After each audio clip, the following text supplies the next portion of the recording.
Hello and welcome to Module 4, How to Think of Ideas Quickly and Easily, Save Time and Reduce Grammar and Vocabulary Mistakes. Planning. Planning is absolutely essential to get a band 7, 8 or 9. I don't have time to plan. This is what all of my students tell me whenever I bring up the topic of planning. Well, let me tell you that all of my band 8 and 9 students have one thing in common. They plan for at least 5 to 10 minutes before writing. I have never had a band 8 or 9 student who has achieved that sort of level without planning. Planning is essential. So these are some of the things that planning helps you to do. Planning helps you to analyze the question and answer it correctly, think of relevant ideas, structure your answer, saves you time, and reduces the amount of grammar and vocabulary mistakes. And all of these things will help you achieve higher marks. Let's just review what we did in the last module. We learned about the 4 marking criteria: task response, coherence and cohesion, vocabulary and grammar. We broke those down into simple do's and don'ts. And we learned that the key to success is giving the examiner exactly what they want and nothing else. So if you didn't look at that module, it's the most important module of the whole course, so please go back and have a look at it. So let's move on to planning. Planning has 4 main stages. First, question analysis. We have already talked a lot about this, we won't dwell on that too much. Idea generation. I have lots of different techniques to show you how to think of ideas quickly and easily. Structure planning, very important. And vocabulary, how to think of synonyms and key vocabulary before we start writing. So, if you have ever felt lost in the middle of your essay, it's probably because you don't have a proper plan, or you haven't planned in the way that I would tell you to. So if you have no plan, you think, you write, you think, you write, you think, you get lost, you make mistakes, and then you write again. If you plan, you do all your thinking and then you write. So doing an IELTS Task 2 essay is a lot like going on a journey without a map. Going somewhere in a strange place, to a place you've never been before, without a map. You're always going to get lost. However, if you do all your planning, which is like a roadmap for you, before you start writing, you will know exactly what to do, what to write, and you won't get lost. So think of planning as your map that will guide you through writing your essay. Okay, so here's the question. More students are deciding to study science-related subjects at university rather than more traditional subjects. What is the main cause of this? What effect will it have on society? What I would like you to do is pause the video and use the question analysis technique that we taught you before. So what I'd like you to do is pause the video now, attempt to use the question analysis technique. That's really going to help you learn it, and then we can work on it together. Okay, so the first thing that I would do is make sure that I understand all of the words and terms in this question. So we need to think about what science-related subjects are and what traditional subjects are. Because if we don't understand these terms, then we're not really going to be able to answer the question. So what are science-related subjects? Those are subjects like, obviously, physics, biology, chemistry, but also things like computer science, engineering, anything related to science. And more traditional subjects would be things like languages, history, philosophy, law, medicine, things like that. The next thing we would need to do is understand what is the general topic. The general topic for this would be education, more specifically university education. So what we don't want to do is we don't want to write everything we know about university education, because that is not answering the specific question. The next thing we need to do is look at the specific keywords. So the specific keywords here are science-related subjects at university, versus more traditional subjects. So the whole answer needs to be about the difference between these two. So we don't write everything we know about university education, we answer the specific question. And then lastly, what are the instruction words? And this is really important. If we look at these questions, what is the main cause of this? And what effect will it have on society? So it is asking you for the cause. It is not asking you what are the problems associated with this. So if you wrote the answer in a way that just discussed the problems but didn't discuss the cause, then you would be wrong. And then the second question, what effect does this have on society? If you write about solutions to this issue, you have not answered the question, because it's not asking you for solutions, it is asking you what effect this scenario has on society. So you need to be very careful about the instruction words and make sure that you are talking about the specific question and following exactly what they put in the instruction words. That's why it is so important to take time to think about the question and plan everything out and follow our question analysis technique. So there are 5 different strategies, popular strategies for thinking of ideas: brainstorming, mind mapping, something called the 6 questions method, the examples method, and the coffee shop method. Sometimes I call it the direct method. Everyone thinks of ideas differently, and you should pick the one that works best for you. The reason why I've given you 5 different strategies is everyone's brain works differently.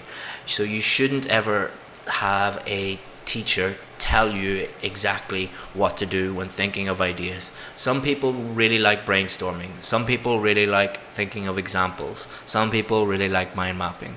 Try all of them and do whatever one works best for you. So brainstorming. Brainstorming is the most popular method. It is the most commonly referred method by books and by teachers. So what is brainstorming? Brainstorming was invented a long time ago by people thinking of marketing ideas. And the reason why they brought it in was people were afraid to submit their ideas because they didn't think that they were any good. So brainstorming, the idea behind brainstorming is that there are no bad ideas. You just think of as many ideas as possible. So for IELTS, what you would do is you would put the question in the middle of the paper, and you would think of as many ideas as possible. Now, some people really like this, but let me tell you a few problems with it. It leads to very irrelevant ideas. Because you're thinking of as many ideas as possible, you're not thinking about relevancy. You're not thinking about specific ideas related to the question. So by the end of 2 minutes or 3 minutes, when you finish with your brainstorming, you have a page full of ideas, and some of them might be relevant, whereas others might not be relevant. And then because you have so many ideas, it takes a long time to pick the ones that you think are suitable for your essay. So number 1, it can lead to very irrelevant ideas, and number 2, it takes a long time. So if you like brainstorming, that's fine. However, it does have limitations. Mind mapping. Mind mapping is very, very similar to brainstorming, but it is a little bit more organized. What it is you have these branches coming from a central topic in the middle of the page, and you organize your thoughts in this way. I think that this is just fancy organized brainstorming. I don't think that this works because, again, it leads to you thinking of many irrelevant ideas, and it also takes a long time to actually write everything out and have all of these ideas.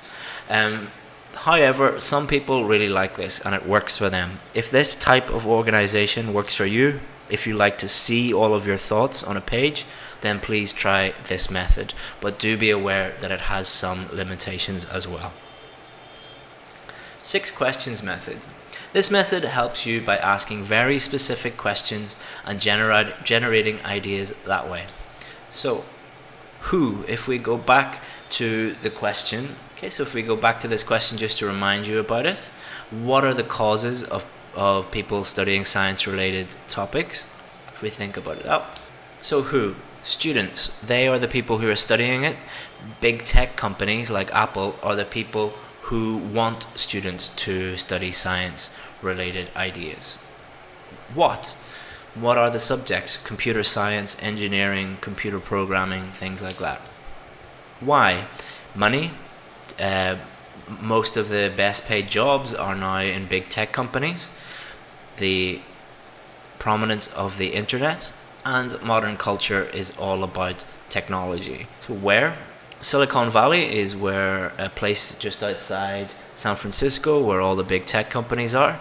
Stanford and MIT are two big universities that specialize in technology, so that's where the students are going. How?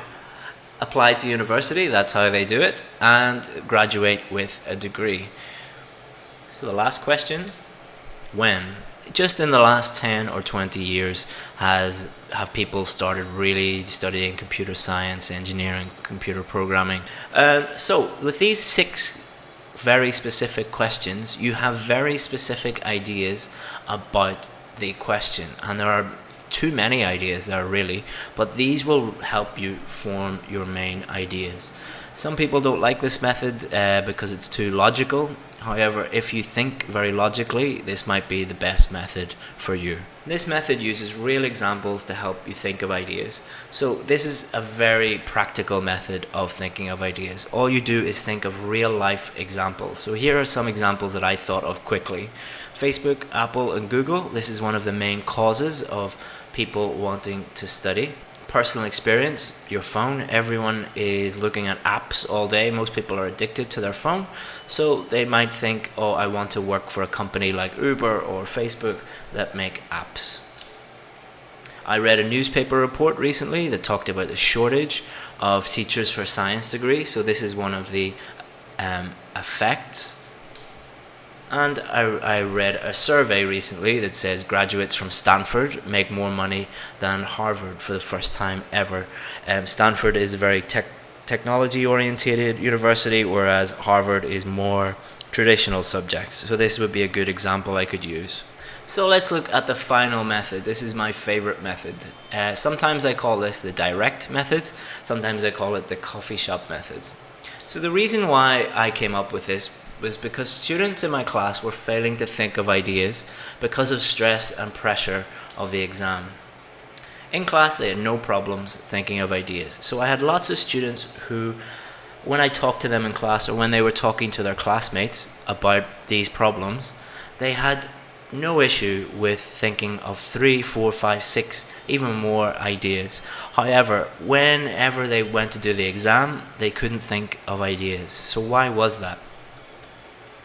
Take yourself out of the exam and imagine you're sitting with a friend in a coffee shop and they ask you the question, what would you say? So if you were sitting with a friend in a coffee shop and they asked you, why do you think so many students are studying science-related degrees these days? You would have no problem thinking of 3 or 4 ideas. And if they said to you, what are the effects of this? You would have no problem thinking of 3 or 4 ideas. So what you do is you ask yourself the direct question. Instead of brainstorming or writing out mind maps and wasting time, all you have to do is just ask yourself the direct question. So you would ask yourself, what are the causes of students studying more science-related degrees? Oh, I've got an idea. What are the effects of this? Okay, I've got an idea. So some people like this. I really love it. Some people don't like it. But try all of the methods and they should really help you. The direct method leads to the most specific ideas and it is the fastest method for answering any question. So what I would recommend you do is try the 5 different ways of thinking of ideas and pick the one that is most suitable for you. So I want to share with you some bonus idea generation techniques. Over the years, we have been working with thousands of students on the VIP course, and we have found that some students really love the previous idea generation techniques and they use those, but others have said that they find these bonus techniques more useful. So I'm going to share these with you now. The first thing I want you to know before I share these with you is you don't have to use all of these techniques. What we are doing by sharing multiple idea generation techniques with you is giving you a range of different tools, and then you can practice using these different techniques and choose the one or two or maybe three that you find very, very, very useful, and then you can use those during your preparation time and on test day. So remember, you don't have to use all of these. I'm just giving you a range of different ones, and you can pick the ones that are most useful to you. Some students like to just give the most obvious answer. So many students who are very straightforward people, they say, I don't need the coffee shop method or brainstorming or any of these complicated techniques. When I see a question, I just look at the question and the most obvious answer comes to me pretty much immediately. So a lot of people who think in this way find this technique really useful. They just look at the question and the most obvious answer pops into their brain immediately. Another useful one is if you asked 100 people this question, what would be the common answer? So if you were on the streets of London or New York or any English-speaking city and you were going around asking multiple people this question, what would most people say? That will allow you to put yourself in another person's shoes and think about the most obvious, the most common, the most straightforward answer. And this helps people who tend to generate very complex, complicated answers. So if you are the type of person that struggles with idea generation because you try and think of the most complex, complicated answer and you want to simplify everything, this technique might work for you. The third bonus technique is, what would someone different from you think? Often students will complain about task 2 questions and they will say, well, the question is about men and I am a woman and I don't know anything about men. Or the question is about medicine and I work in engineering. I don't know anything about health or medicine or anything like that. So instead of thinking about things from your perspective, try and put yourself in someone else's shoes and think about it from their perspective. So if you are a man, what would a woman think? If you are from one country, what would someone from a completely different country think? If you are from a middle class background, what would someone from a working class background think? If you are a conservative person, what would a progressive person say? And this really helps students who get stuck, who look at a question and might be able to generate one idea, but then they have to generate a second one, and they can think of one from their own perspective, but they find it very, very difficult to think of a second one because of their limited life experience. So if you get stuck, that might be one that will help you. And the fourth one, this is one that I really like because I used to be a lawyer and I find making arguments quite useful. So I don't mean an argument as in shouting at people or getting violent or aggressive with people, but in the same way that a university lecturer would, or a professor would make an argument about their subject, or how a lawyer would make an argument in court. If you were trying to prove your point, what idea would you use? I find this very useful because it forces me to think of the strongest point, the point that would win an argument. So if you enjoy this one, or you find this one useful, try and think of it as someone who thinks the complete opposite to you, or you are arguing with them and they don't believe your point, or they don't believe your opinion or your position. And this can really, really help. So try those out. Some of them might not work for you at all. Some of them might really work. Again, I know I'm repeating myself. You don't have to use them all. I try and give everyone a range of different techniques because everyone's brains work differently. We all learn in different ways and think in different ways. Choose the one or two that work for you and then stick to that one. Okay, so going on to stage 3, structure planning. So we have analyzed the question. We have thought of relevant ideas. The next thing we need to do is plan our structure. So this will help us organize our sentences. So what will happen by the end of it is we will have a sentence by sentence structure, and that will help us, that will provide a map for us before we start writing. So no matter what method you choose, you should not start writing until you've organized your ideas into a structure. This is really important, especially people who choose to do brainstorming or mind mapping. If you start writing immediately, you'll probably get lost. And this will lead to higher marks for coherence and cohesion. If you have an organized plan, you will have an organized essay, and that will boost your marks for coherence. Think of it as a map. Okay, so structure planning. What is structure planning?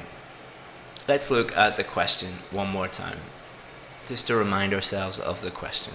So our introduction, the structure for this type of question would be we paraphrase the question first, then we outline our main ideas.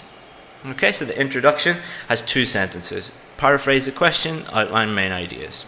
Supporting paragraph number 1. So we skip a line and we write our main point. Then we would write our explanation. Supporting paragraph 2, same, main point, explain main point, give our example. Conclusion, we summarize our main points and we give our opinion one more time. So this is our basic structure. So what we do is we take this structure which we have memorized. I have structures for each of the 5 different types of question. So it's easy to memorize them all. So all you have to do is just insert your points. So for example, causes, our main point is high-paying jobs. Explain that. Students are attracted to a high salary, to the high-paying jobs. Our example, Google and Apple. Second paragraph, so our main body paragraph. So this would be the effects. Main point, innovation. Innovation means thinking of new inventions, thinking of new ideas. Explanation, there's lots of intelligent people all focusing on technology and on science. Therefore, there will be lots of new inventions and lots of new ideas. An example, smartphones. Lots of people were attracted in the last 10 years or last 20 years to working for Apple or working for Samsung, and the result has been massive changes in smartphones, huge innovation in smartphones that you could see in any iPhone. So this is our basic structure for our essay, and it should only take you a few minutes to insert your ideas in here. So one of the biggest mistakes students make is repeating the same words over and over again, especially keywords from the question. We can avoid this by thinking of some different ways of expressing keywords from the question. So this is our 4th part of our planning. We have analyzed the question, we've thought of ideas, we have inserted those ideas into a memorized structure, and next we're going to think of some vocabulary. It's much easier to think of vocabulary when you focus on them, rather than trying to think of them in the exam. So I don't know how your brain works, but my brain is much better at focusing on one thing at a time. So it's much easier for me and most students that I've met to just think of vocabulary, just spend 2 minutes just thinking of vocabulary before I start writing. It is much more difficult to think of vocabulary when you're writing at the same time. So let's think keywords from the question and look at other ways to say them. So some synonyms. So the first synonym or keyword would be students. We could say graduates or undergraduates. University, we could say college, 3rd level education, or tertiary education. Science related subjects, computer science, physics, chemistry, engineering. So these are all examples of science related subjects. There are also synonyms. And traditional subjects, medicine, law, dentistry, traditional courses. So subjects, courses are also synonyms. So it only took maybe 1 minute, 2 minutes to think of these ideas, to think of these synonyms. So that means you start your essay and you already have on a sheet of paper a huge range of words. These are more than enough to get a band 8 or a band 9 for vocabulary. Now write. So we can now write without thinking about the following. We don't have to think about how to answer the question. We don't have to think about relevant ideas. We don't have to think about structure, and we don't have to think about vocabulary. So what we can do now is just focus on writing, on making sure we write accurate sentences. So let's focus on timing a little bit. You have 40 minutes to complete task 2. 10 minutes planning.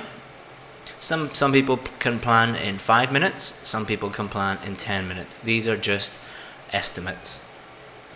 Most essays are around 12 sentences long. Some essays are 11 sentences, some essays are 14 sentences, but most essays are around 12 sentences. If you took 2 minutes per sentence, that's 24 minutes. I think everybody who is trying to get a 7, 8, or a 9 is more than capable of writing one sentence every 2 minutes. So you look at your plan, you write the sentence, you read the sentence one more time, check, all good, then you move on to the next sentence. If you can do that 12 times in 2 minutes, that's 24 minutes. So in total, if you planned for 10 minutes and then you wrote for 24 minutes, that is 34 minutes. So you have 6 minutes for reviewing and checking our work. So lots of people think that, oh, I don't have enough time for planning. However, as you can see, if you planned for the full 10 minutes, you would have a very clear structure with all of your ideas inserted and all of your vocabulary thought about already. So I think you are more than capable of getting everything done, just your writing, in 24, 25, 26 minutes. Try this at home. Try 10 minutes planning, 25 minutes writing, and 5 minutes of reviewing and checking. And when you first start doing it, you might run over. It might take you 50 minutes, or it might take you 55 minutes. But the more you practice and the more you get used to everything, the quicker you will get it done. I promise you, after enough practice, you will be able to do the whole essay in much less than 40 minutes. So let's look at what we did in this module. Let's review. So we looked at how we can plan and why we should plan. We should plan for a lot of different reasons, including saving us time and helping us with ideas, helping us with structure, helping us with vocabulary, and helping us with grammar. Overall, helping us get higher marks. We looked at the 5 different techniques for how to quickly and easily think of ideas. You should practice with each of the techniques, try each of the techniques, and see which one you like the best. We looked at how to organize our time, so 5 to 10 minutes for planning, about 2 minutes per sentence for writing, and about 5 or 6 minutes for reviewing and checking at the end. And we looked at how to reduce vocabulary and grammar mistakes. So we can reduce vocabulary mistakes by focusing on vocabulary before we start writing, making it part of the planning process. And then because we can focus on writing our sentences and not have to think about anything else, it helps us reduce our grammar mistakes. And it gives us more time to check our grammar at the end. So let's look at what we're going to do in the next module. In the next module, it's all about introductions. So we're going to look in detail about how to write an introduction for any type of question. Okay, see you in the next module. Thank you very much. Goodbye.